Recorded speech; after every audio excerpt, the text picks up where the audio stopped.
हरिओम दस्तत कर लें, अल्लाहु अकबर कर लें,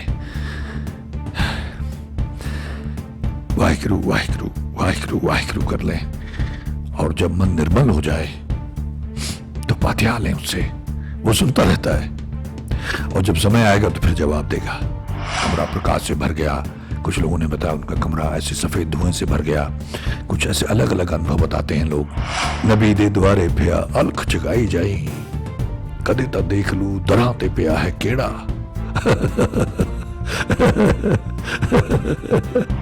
चल माफी मांग ले, चल माफी मांग ले, तेरा नाम हमारे लबों पर, हमारी जुबान पर तो आया, रंगड़ियां झाई पड़ी पंथ निहार निहार। जी बढ़िया छाला पड़या राम पुकार पुकार, इनके होठों पे हंसी पांव में छाले होंगे। बस वही लोग तुझे चाहने वाले होंगे। हाय अल्लाह,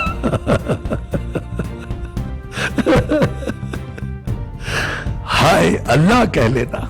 दर्द ज्यादा है, परेशानियां चिंताएं मुश्किलें मुसीबतें ज्यादा हैं, तो हाय लगा के उसको पुकार लेना, लेकिन लेकिन पुकारना उसी को। हम लोगों ने पहले बहुत बुरा किया, बुरा बोया तो बुरा भोग रहे हैं। अब बुरा मत करना भाई, बुरा मत करना, भूल के भी बुरा मत करना, और ईश्वर से प्रार्थना करना, दया की भीख मांगना कि मुझे बुराई से बचाना।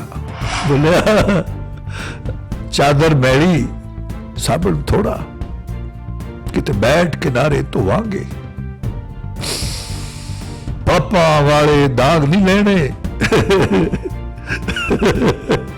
तो वांगे फिर रोवांगे। इसी उम्मीद पर दिन कट रहे हैं, कफस से 2 कदम पे आशियां हैं। मंगल ढिल्लोन चैनल एक ऐसा चैनल जो आपका जीवन बदल सकता है, जैसे अब तक बहुतों का जीवन बदल चुका है। मंगल ढिल्लोन चैनल। नमस्कार, आदाब, सत श्री अकाल। दोस्तों, रब भगवान से मेरी बातें, माय कन्वर्सेशंस विद गॉड, रब नाल मेरियां गल्लां, इस श्रृंखला में ये 32वां एपिसोड होगा। ये घटना बॉम्बे की है, जब मैं अपनी अज्ञानता की वजह से, नासमझी की वजह से ईश्वर के साथ में यूं कह लो बच्चों की तरह जिद करने लग गया, बहस करने लग गया। मैं ये जो काम कर रहा था सिख इतिहास पे, सिख धर्म पे, तो उन दिनों पत्नी के साथ में हमारी कुछ टेंशन रहती थी, और उसको ऐसा लगता था कि भाई ये आदमी अगर कह रहा है कि मुझे सिख इतिहास को संभालना है, सिख धर्म को, और उसको प्रचारना है, उसका प्रचार करना है, तो इसने अकेले ने क्या ठेका ले रखा है। और मुझे भी कभी बीच बीच में ऐसा लगता था कि भाई अगर मैं लगा हुआ हूं और उसमें चुनौतियां इतनी हैं, कदम कदम पे चुनौती है, सिख इतिहास में इतनी मिलावट है, कोई भी बात 19-21 हो जाए तो मतलब शाबाशी देने वाले कम हैं, लेकिन आपकी टांगें खींचने वाले, आपका अपमान करने वाले, आपको चुनौतियां देने वाले लोग ज्यादा हैं, और सभी लोग अपने आप को सही समझते हैं। तो मैं ऐसा थोड़ा दुविधा में रहता था। फंड की दिक्कत आती थी, और मेरे साथ तरह तरह के वाकयात पेश आ चुके थे, और उनका मैं जिक्र करूंगा, एक अलग से एक सीरीज शुरू करूंगा उस पे ही, जो बड़े कमाल के वाकयात हैं मेरी उस जर्नी में। तो उधेड़बुन में रहता था, कभी तनाव हो गया घर में, और काम छूट रहा था मेरे हाथ से, और कुछ लोगों ने मेरे बारे में ये उड़ाना शुरू कर दिया था कि वो तो खालसा बन गया है, कुछ लोगों ने कहना शुरू कर दिया इंडस्ट्री में कि वो तो पंजाब शिफ्ट कर गया है, कुछ लोगों ने कहा वो तो अब्रॉड चला गया है। इस तरह की मेरे बारे में अफवाहें भी उड़ानी शुरू की। तो मैं ऐसे ही एक दिन, कोई वीक मोमेंट्स होते हैं आपके जीवन में, सबके आते हैं, तो मैं टेंशन में बैठा था, तो मैं ईश्वर से झगड़ा करने लग गया, गुरु से,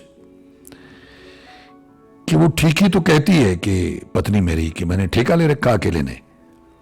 मतलब इतना मुश्किल, या तो बहुत फंड्स हों और सुविधाएं हों और कोई दिक्कत ना हो, मेरा अपना काम छूटता जा रहा है, मैं धीरे धीरे इंडस्ट्री से बाहर होता जा रहा हूं और इस काम में चुनौतियां ज्यादा हैं, तो ये काम मैं बाद में भी कर सकता हूं।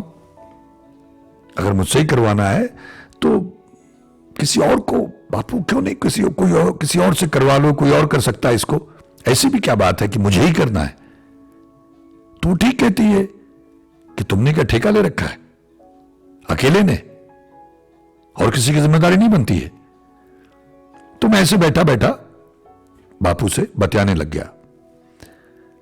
तो आप हैरान होंगे, अब ये सुनने में बात कई बार अटपटी लगती मुझे भी, कई बार जब मैं इसको एनालाइज करता था कि बापू को किस चीज की कमी है। उसको न तो लोगों की कमी है, न टैलेंट की कमी है, वो किसी को भी लगा दे, किसी को भी। लेकिन आपके भाग्य के अनुसार, आपकी प्रारब्ध के अनुसार आपका ईश्वर के साथ में कोई रिश्ता होता है, वो आप ही से करवाएगा, दूसरे के भाग्य में नहीं होगा।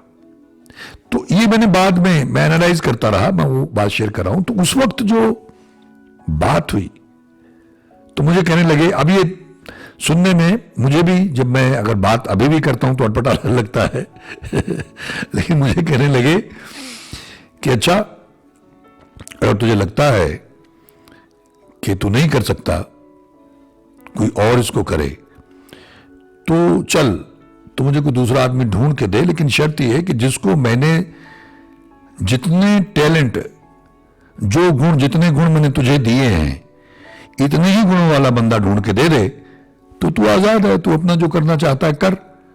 तो मैंने से शुरू में कहा अज्ञानता की बात, अपनी मूर्खता की बात, तो मैं अपनी अज्ञानता की वजह से, अपनी मूर्खता की वजह से सीरियसली ढूंढने लग गया। मतलब ये मूर्खता की पराकाष्ठा है कि वो बात उस ट्रांस में होने के बाद मैं ढूंढने लग गया। कई बार ऐसा होता है जीवन में, आप ऐसी गलती करते हैं, भूल करते हैं, तो मैं ढूंढने लग गया। मैंने लोगों की लिस्ट बनानी शुरू कर दी कि फला आदमी हो सकता है, फला आदमी हो सकता है। हमारे यहाँ एक फिल्म वर्ल्ड डायरेक्टरी होती है, ऐसे कई एक डायरेक्टरीज आ गई हैं, तो फिल्म इंडिया और ऐसे स्क्रीन वर्ल्ड, सिनेमा, ऐसे कई तरह की डायरेक्टरीज होती थी। तो वो डायरेक्टरीज में लेके मैं ढूंढने लग गया। मैं अपनी अज्ञानता की बात कर रहा हूं। मैंने लिस्टें बनानी शुरू की, तो मैं वो टिक करता था कि ये आदमी एक्टर भी है, राइटर भी है, डायरेक्टर भी है। ऐसे मैंने बना लिया कि ये क्वालिटी चाहिए, और प्रेजेंटर भी है, कमेंटेटर भी है, रिसर्च भी करता हो, एडिटर भी हो, कैमरा भी ऑपरेट कर लेता हो, प्रोड्यूसर भी हो, और उसके मन में वो श्रद्धा भी हो, वो भावना भी हो, ये सारी चीजें। तो जैसे मैं ढूंढता था, जो भी मैंने शॉर्ट लिस्ट किया लोगों के नाम मतलब ये बड़ी विचित्र बात है। तो उसमें मैं देखता था कि अच्छा, ये आदमी एक्टर भी है, राइटर भी है, डायरेक्टर भी है, लेकिन ये आदमी रिसर्च नहीं कर सकता है। अच्छा, ये आदमी एडिटर नहीं है। अच्छा, इसमें ये गुण तो हैं। अगर मान लो मुझे कोई आदमी लगता था कि इसमें काफी कुछ इसके पास है, तो उसमें वो श्रद्धा नहीं है, वो भावना नहीं है। ऐसे मैंने काफी सारे कॉम्बिनेशंस बनाए, और बनाने के बाद इसमें मेरा ख्याल मैंने 15-20 दिन लगाए होंगे। मुझे एग्जैक्टली याद नहीं है, पुरानी बात है ये, लेकिन 15-20 दिन लगाए होंगे। ये मेरा अपना ही चलता रहता था उसके मालिक के साथ में तो जब नहीं मिला मुझे कोई तो फिर मैंने सरेंडर किया, वही हाथ खड़े करके कहा कि बापू मुझे माफ कर दो, मैं आपका ऋणी हूं, मेरे पास शब्द नहीं है, मैं आपका शुक्रगुजार हूं कि आपने मुझे इतने सारे गुण दिए हैं, कि ये सारा कुछ आपने कृपा की, दया की, तभी तो मैं कर पाता हूं। और परफेक्शनिस्ट हो, मतलब आप हैरान होंगे कि एक एक एक एक सेकंड में, जो आप फिल्म देखते हैं, वीडियो देखते हैं, एक सेकंड में फिल्म में 24 होते हैं और वीडियो में 25 फ्रेम होते हैं। खास करके जो नॉर्मल स्टैंडर्ड हमारे यहाँ चलता है 30-60 भी होते हैं, लेकिन ये जो नॉर्मल वीडियो, स्टैंडर्ड वीडियो होता है उसमें 25 फ्रेम होते हैं। तो एक या दो फ्रेम भी अगर कहीं आउट है तो मैं ऐसे बैठता था और हमारे एडिटर्स को पता नहीं चलता था, लेकिन मैं वो एक फ्रेम की कमी भी निकालता था और वो बड़े हैरान होते थे कि आप कैसे देखते हो। तो उस तरह की ऑब्सेशन, जैसा मैंने एक वीडियो में जिक्र किया था कि मैं इतना ऑब्सेस्ड होता हूं अपने काम से, जब ये शूट करता था या एडिट करता था या लिखता था तो मतलब खाना पीना सब भूल जाता था। अभी ऐसा होता है जब उसमें लग जाता हूं तो सब भूल जाता हूं मैं। तो ये जब मुझे नहीं मिला कोई, तो कुछ लोग पैसे के लिए काम करते हैं, पैशन के लिए, सेवा के तौर पे, श्रद्धा उस मालिक के प्रति समर्पित होकर काम करने वाला, जब मुझे कोई नहीं मिला तो मैंने दोनों हाथ जोड़े, हाथ खड़े किए और माफी मांगी और धन्यवाद किया कि बापू आपने मुझे इस लायक समझा, मुझे ऐसी योग्यता दी, मुझे ऐसा टैलेंट दिया, इतने गुण दिए, मैं उसके लिए मेरा रोम रोम आपका ऋणी है प्रभु। ये करने के बाद में मैं लग गया। अब इसको अगर हम, और उसके बाद कभी सवाल नहीं आया, दिक्कतें आई, मुश्किलें आई, क्योंकि ये बहुत एक्सपेंसिव मीडियम है और आजकल तो और भी एक्सपेंसिव हो गया। तो जब फंड आपके पास ना हो तो बड़ा मुश्किल होता है कि पहले तो आप फंड अरेंज करें, फिर आप रिसर्च करें, रिसर्च करके उसको लिखें, स्क्रिप्ट लिखें। अगर आप बाहर से लोग लाएंगे तो पैसे बहुत मांगते हैं, फिर मुझे पसंद नहीं आएगा, because I am not compromising. जल्दी की मुझे पसंद ही नहीं आता है। अब बहुत बढ़िया लिखने वाले बहुत महंगे लोग मिलेंगे, हो सकता है उनकी श्रद्धा ना हो, वो उस भाव से ना लिखे, उनके लिए एक जॉब है, मेरे लिए जॉब नहीं होती है। मेरे लिए मेरे लिए ये सत्संग होता है, मेरे लिए इबादत होती है, मेरे लिए ये जीवन का लक्ष्य है, ध्येय है, मेरे लिए ये सब कुछ है। इससे उत्तम कुछ है ही नहीं। तो वो सेवा है, धंधा नहीं है। एक जॉब मिली वो करनी, ऐसा नहीं है। जितना मालिक ने सिखाया है वो सब लगा देता हूं और फिर भी लगा रहता हूं अंत तक कि इसमें और कुछ हो सकता है क्या। तो मैंने अक्सर जब इस बात को एनालाइज किया तो मैं सोचता रहा कि ईश्वर को तो कोई कमी नहीं है। ईश्वर के दर पे तो बड़े बड़े राजे, महाराजे, शहंशाह सब भिखारी हैं। बड़े से बड़ा हॉलीवुड का डायरेक्टर उसके सामने तुच्छ है। वो तो किसी को भी याद कर ले, कृपा कर दे, दया दृष्टि कर दे तो दौड़ा घूमेगा, सारा जीवन समर्पित कर देगा। उसको क्या कमी है? मैं कौन हूं? मेरी क्या औकात है? अब नोबडी। लेकिन जैसे मैंने कहा, भाग्य, प्रारब्ध और रिश्ता, आपने कर्म किए, प्रारब्ध बनी भाग्य, और उसकी वजह से फिर जो गुण आपको मिले और उसकी दया दृष्टि और उसके साथ रिश्ता। कई बार अपने जीवन में आप देखते हो, नहीं यही चाहिए भाई यही चाहिए, ये जैसा भी है या जैसी भी है यही चाहिए, दूसरा नहीं चाहिए। तो ये मेरा अहोभाग्य था कि बापू ने मुझे इस लायक समझा। और मैं हैरान होता हूं, मैं ईश्वर को साक्षी जान के कहता हूं कि मैंने किसी से डायरेक्शन नहीं सीखी, मैंने राइटिंग नहीं सीखी किसी से। एक्टिंग जरूर, मैं एक ड्रामा डिपार्टमेंट में गया, मैंने थिएटर किया, लेकिन जो रिसर्च की है या हमने डॉक्यूमेंट्रीज बनाई हैं या उसको एडिट करना है, कमेंट्री करनी है, कमर्शियल वॉइसिंग करनी है, जो मैं करता रहा हूं, मैं कहीं सीखने नहीं गया। ये बहुत हैरानी वाली बात है। सिनेमेटोग्राफी, कैमरा ऑपरेट करना है, मैं कहीं सीखने नहीं गया, मुझे मालिक ने सिखाया सब कुछ स्वतः ऐसे, और उसमें टाइम भी नहीं लगा। तो जब मुझे सिखा रहा था तब मुझे इस बात का एहसास नहीं था, लेकिन जब मैं परेशान हो गया और मैं चिढ़ गया और मैंने कहा कि भाई कोई और ढूंढ लो, भाई मैंने ठेका ले रखा है कि और कोई नहीं है, मुझे ही करना है सब, और मतलब 5-10 लोग लग जाएं तो जल्दी सब हो निपट जाएगा, और मैं कहा इसी में लगूं, इतना मुश्किल काम है, इतनी मिलावट है, फिर रिसर्च करो, उसमें पहले तो मारा मारी कि सही क्या है, कैसे तय करें, किसने मिलावट की है, कहां कहां पकड़ें, बड़ा मुश्किल मामला है। खैर, तो जब मालिक ने यह कहा कि ढूंढ के ला और नहीं मिला तो लेट गया, नतमस्तक हो गया। और आज भी मैं उस ईश्वर को साक्षी जान के कह रहा हूं कि चाहे कोई कितना भी बड़ा डायरेक्टर क्यों ना हो, राइटर हो, लेकिन जो बापू ने मुझे टैलेंट दिया है, जो मुझसे लिखवाते हैं, कभी आपसे डायलॉग शेयर करूंगा, एक ऐसे मैं एक एड सी बनाने के चक्कर में हूं, क्योंकि कुछ मित्र ऐसे आते हैं जिनकी कमेंट पढ़ के मैं बड़ा खुश होता हूं कि अरे ओ माय गॉड, आपको कहाँ कहाँ ढूंढा, आप कहाँ चले गए थे, आपकी इतनी फिल्में, आपके सीरियल, आपकी आवाज़, मेरी मम्मी मेरे पापा आपकी आवाज़ के फ़ैन थे, आपकी एक्टिंग के फ़ैन थे, वो मेरे सीरियल्स गिनवाते हैं, मेरी फिल्मों के बारे में बताते हैं, शुक्र है ईश्वर का हमने आपको ढूंढ लिया। तो ऐसे बहुत सारे लोग होंगे जो मुझे पसंद करते थे, मेरी एक्टिंग को पसंद करते थे, मेरी आवाज़ को पसंद करते थे।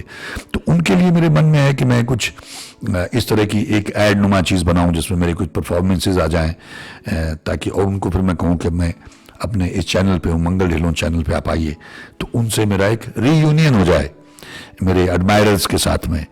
और एडमायरर्स किसको पसंद नहीं, मैं कई बार कहता हूं कि भाई तो भगवान को भी अपनी एडमायरर पसंद है, जो सबसे उसका बड़ा भक्त, जो सबसे उसको ज़्यादा एडमायर करता है, उससे खुश होता है। हम तो एक तुच्छ से इंसान हैं।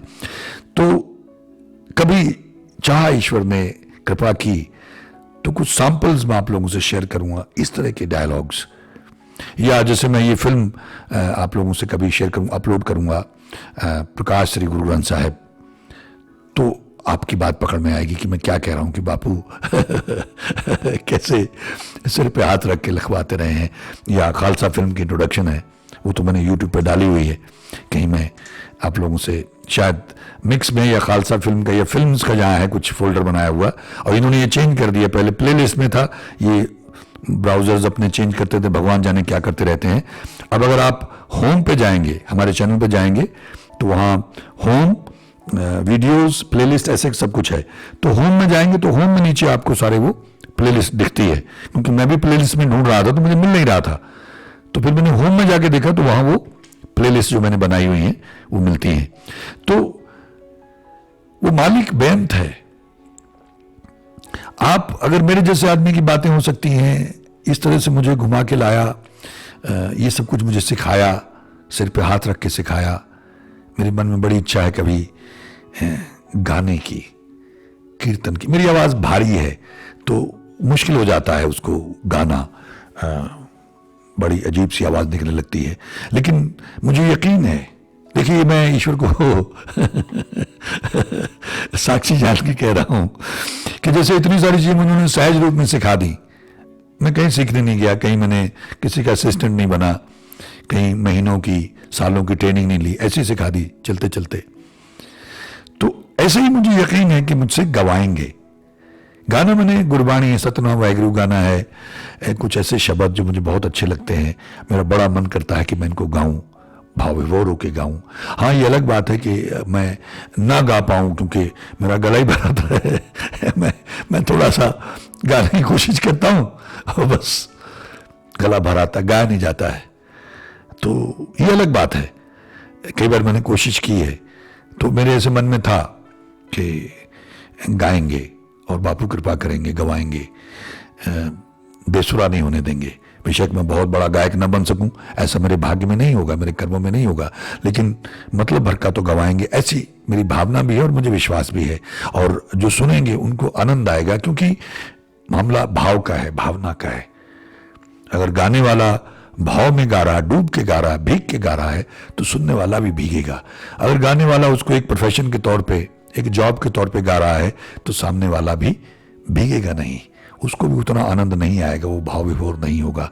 तो ईश्वर ने चाहा तो वो भी प्रयास करेंगे, लेकिन ये सब शेयर करने का मकसद वही है कि अगर मेरी बात हो सकती है तो आपकी भी हो सकती है, किसी की हो सकती है। हम सब उस परम पिता की संतानें हैं, और बच्चे अपने पिता से तो बात कर ही सकते हैं, जैसे भी हों, बुरे हों, अच्छे हों, गए गुजरे हों, लेकिन अपने पिता से तो बात कर ही सकते हैं। तो प्रयास किया करें।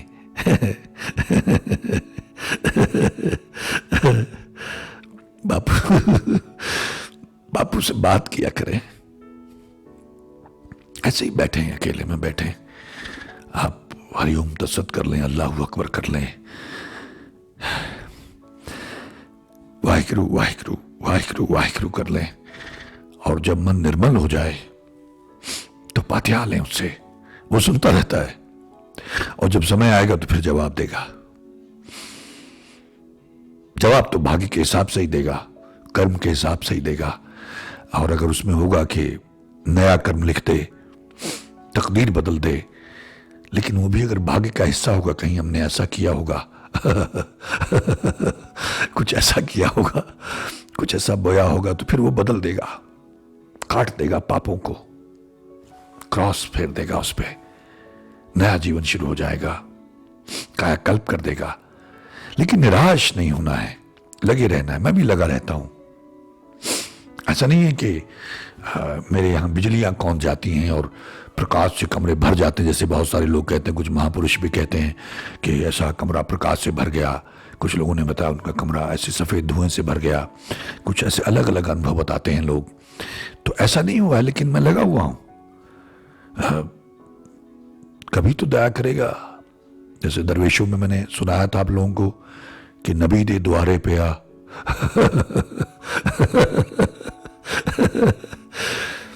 नबी दे द्वारे पे आ, अलख जगाई जाई, कदे ता देख लू दरां ते पिया है केड़ा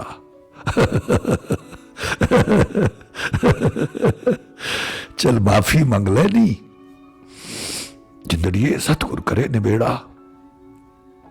माफी मांग ले, चल माफी मांग ले चल माफी मांग ले। नबी दे द्वारे पे अलख जगाई जाई, उसके दर पे पड़ा पुकारता रहना, उसको बस पुकारते रहना। भाव बन जाए तो बात बन जाएगी। उसको पुकारते रहना, उसका धन्यवाद करते रहना कि कम से कम तूने हमें तेरा नाम पुकारने का अधिकार तो दिया। तेरा नाम हमारे लबों पर, हमारी जुबान पर तो आया। कितने लोग हैं इस दुनिया में, कितने जीव हैं जिनकी जुबान पे, जिनके लबों पे उसका नाम नहीं आता है, जिनको उसकी याद नहीं आती है। तो लगे रहना, पुकारते रहना।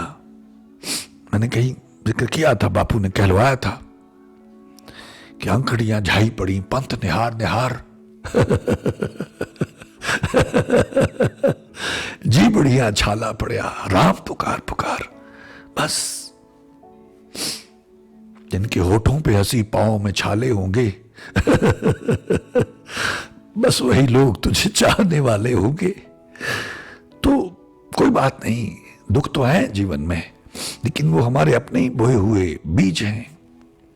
जब तक उनको भोगेंगे नहीं, तब तक खाता जीरो नहीं होगा, खाली नहीं होगा। वो मवाद जब तक निकलेगा नहीं नासूर में से, राहत मिलेगी नहीं, तो उनको भोगना है, उनको कबूल करना है, स्वीकार करना है, और आत्मसमर्पण करना, सरेंडर करना है, और उसको याद करना, उसकी याद में रहना है, भाव के साथ में उसका धन्यवाद करते रहना है, उसको पुकारते रहना है। बस हाय नहीं कहना है, वाहिगुरु कहना है। और अगर हाय आदत पड़ गई है तो हाय राम कहना है, हाय अल्लाह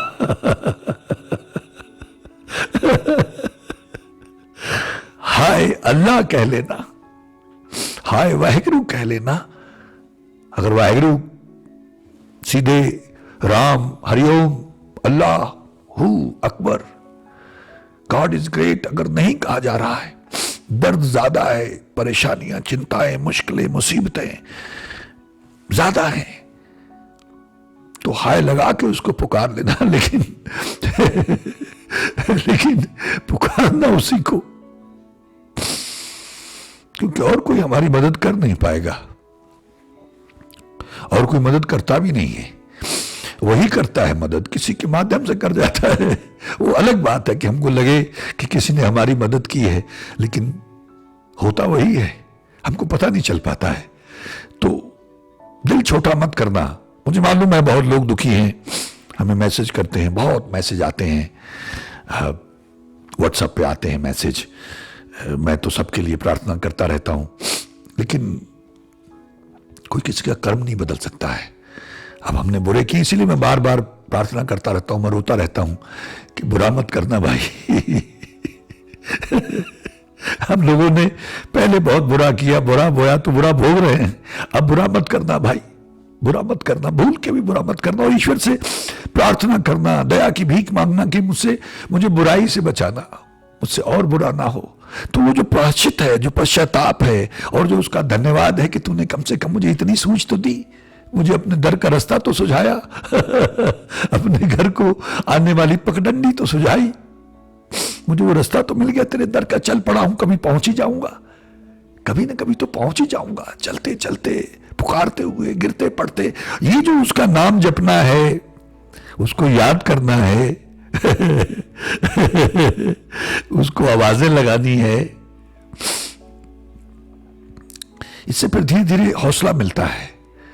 उसका नाम छतरी बन जाता है, सहारा बन जाता है, हिम्मत देता है। तो धीरे धीरे बात बनने लगती है। फिर लगता है कि वो दया का सागर है, वो बचा लेगा। और ये जो दौर चल रहा है, जो समय चल रहा है, इसमें तो जो उसका नाम लेने वाले हैं वही बचेंगे, जो उसके नाम से जुड़े हुए हैं। वैसे भी रोज हम लोग अरदास करने के बाद गाते हैं ये कि ख्वार हुए सब मिलेंगे, बचे शरण जो हुए, सब इकट्ठे होके बैठेंगे, रोएंगे। जैसे बुल्ले शाह जी का था ना कि बुलिया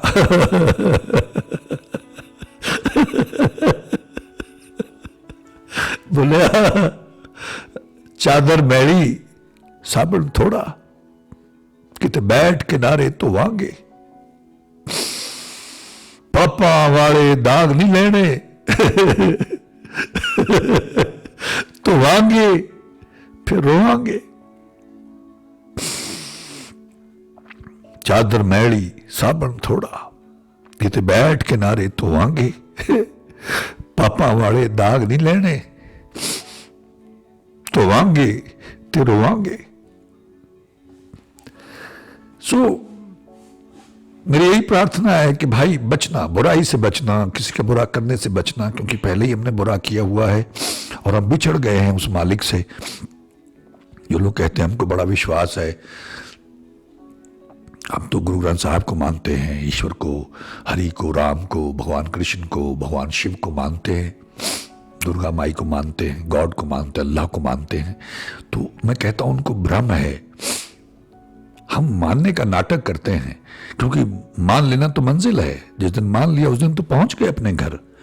और ये सुनना, जपना, पुकारना, उसका धन्यवाद करना, ये प्रोसेस है, रास्ता है।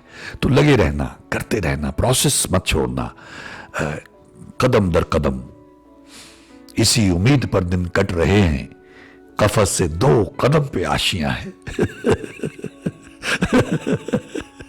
ये ऐसा नहीं है कि मैं लोगों से कह रहा हूं, मेरी अपनी भी यही अवस्था है। क्या करें, उससे शिकायत तो कर नहीं सकते, कसूर उसका नहीं है, कसूर हमारा है। तो इसी उम्मीद में दिन कट रहे हैं, कफस से 2 कदम पे आशियां हैं, कि पिंजरे से 2 कदम पे ही हमारा आशियां है। इसी उम्मीद में दिन कट रहे हैं। तो बस लगे रहिएगा, धीरे धीरे बूंद बूंद से समंदर बन जाता है, घड़ा भर जाता है। उसके वैराग्य में रो लिए, वो गाना था, आपके पहलू में आकर रो दिए, दास्ताने गम सुनाकर रो लिए। बस कभी रो लिए उससे बातें करके, वो सुनता है। और उससे बड़ा कोई सहारा नहीं है, उससे बड़ी कोई शक्ति नहीं है, उससे बड़ा कोई नाम नहीं है, उससे बड़ा कोई नहीं है।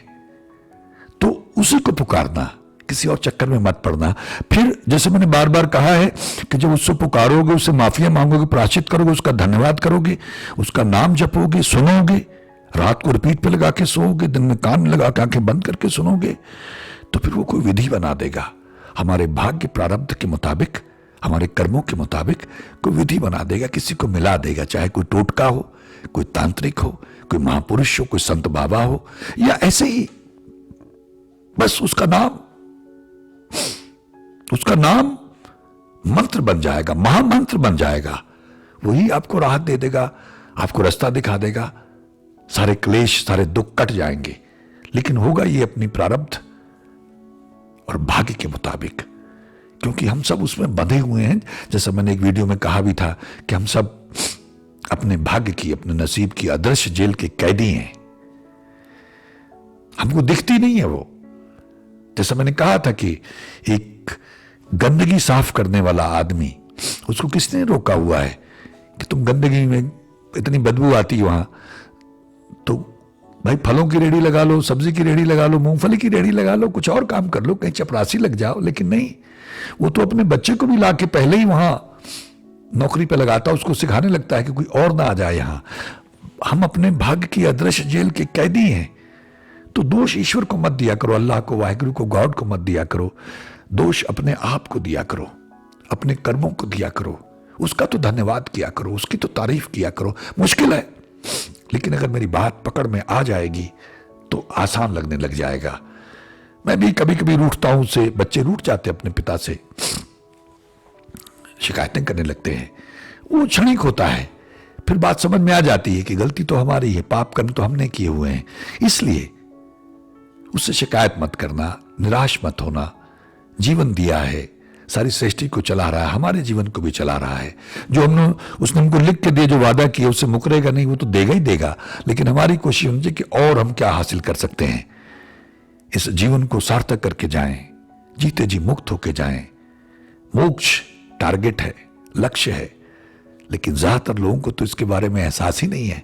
उनको तो यही लगता है कि जितना ज्यादा पैसा इकट्ठा कर लें, जितना ज्यादा दौलत बना लें, सत्ता हासिल कर लें, बड़ी गाड़ियां, बड़े बंगले, बड़ी जायदाद, दूसरे की जेब काट लें, उसका हक मार लें, लोग तो इसी में लगे हुए हैं। तो इससे बचना, दया करना। 68 तीर्थ सगल पुन जीव दया प्रवान। धन्य धन्य गुरु नानक देव जी महाराज सब कुछ बता के गए हैं। हमारे पास न सुनने का टाइम है, और अमल तो बहुत दूर की बात है, सुनने का ही टाइम नहीं है, बस जल्दी में है। एक पूंछ में जैसे आग लगी होती, ऐसे दौड़ते घूमते रहते हैं। तो कोशिश करना, जब ये रात को रिपीट पे लगाओगे तो अचेतन सुनेगा, राहत आने लग जाएगी, धीरे धीरे पाप धुलेंगे तो शांति आने लग जाएगी। वो भाग दौड़ से थोड़ा बाहर हो जाओ। जैसे मुझे बंबई से निकल के खेतों में आके कहीं एक तरफ बैठ गया और उससे बातें कर लेता हूँ। ये भी एक माध्यम है, आपके लिए वीडियो बना रहा हूँ, आपसे शेयर करने के लिए। लेकिन इस बहाने से मैं बापू को याद कर लेता हूं, बापू से मेरी बातें हो जाती हैं, बापू सुनता है, यहां विराजमान है, उसका हाथ मेरे सर पे है, यहां विराजमान है। वरना मेरी कोई औकात नहीं कि मैं बोल सकूं, मुझे नहीं शब्द आते हैं।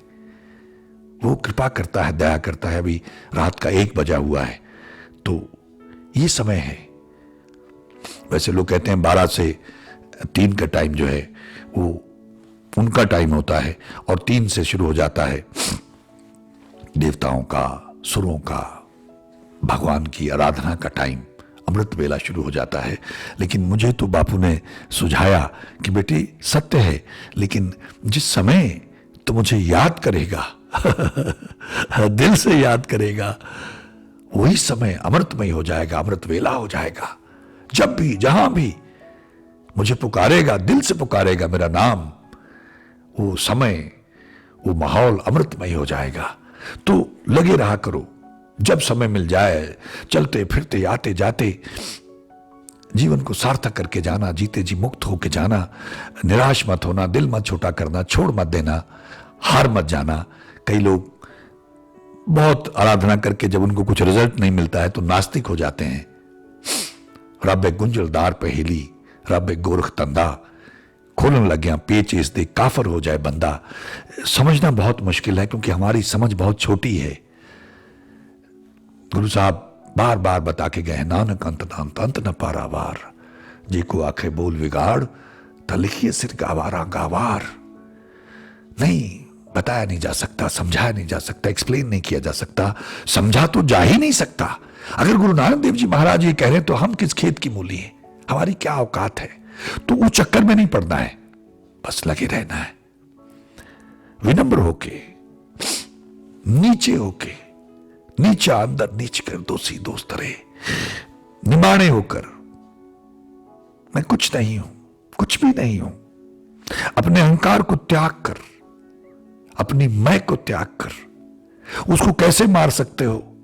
प्रयास करना, वही आपने जाके सेवा कर दी मंदिर में, मस्जिद में, गुरुद्वारे में, चर्च में, झाड़ू की सेवा, जूड़े की सेवा, जूते की सेवा, लंगर की सेवा, उसका मकसद ये है कि हमारी मैं मरे।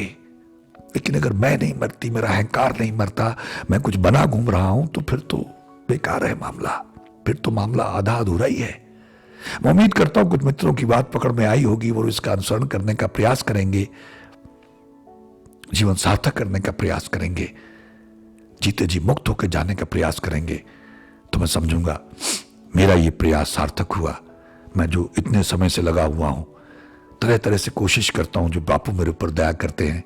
जैसे मैंने पहले भी कहा था, मैं तो एक माध्यम मात्र हूं, संदेश आपका है, देने वाले ईश्वर हैं, गुरु साहब हैं, मालिक हैं, अल्लाह है, गॉड है, ईश्वर हैं।